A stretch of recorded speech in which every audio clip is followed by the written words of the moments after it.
फैलल है सोरवा गे। सुन सुना सुना के बहिनी फैलल है सोरवा गे। लखनपुर पंचायत समिति से पिंकी दीदी के जीतई हैं गे। लखनपुर पंचायत समिति से पिंकी दीदी के जीतई हैं गे। लखनपुर पंचायत समिति से पिंकी दीदी के जीतई हैं गे।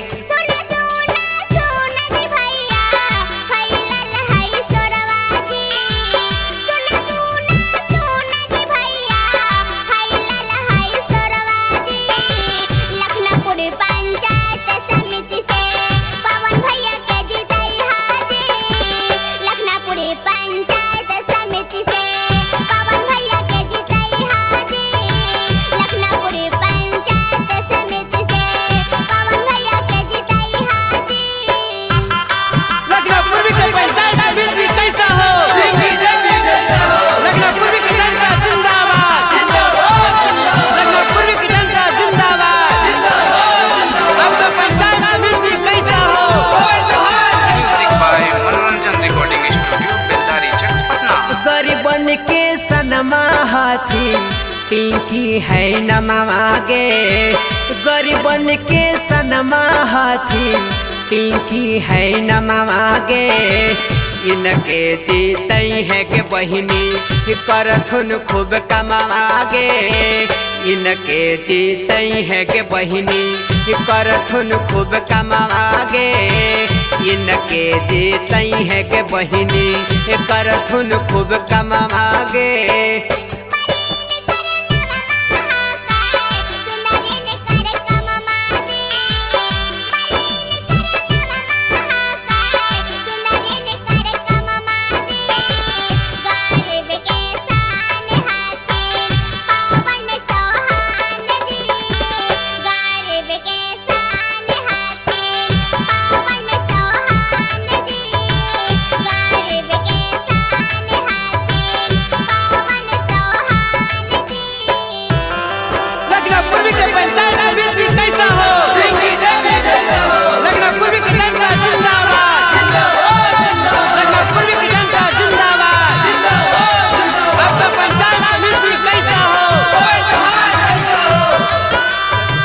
हमरो पिंकी दीदी पर रखी है धियानवा गे।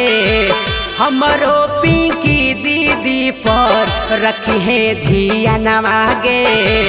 छात्र नौजवान के मन थुन इहे कहनवा गे। छात्र नौजवान के मन थुन इहे कहनवा गे। छात्र नौजवान के मन थुन इहे कहनवा गे।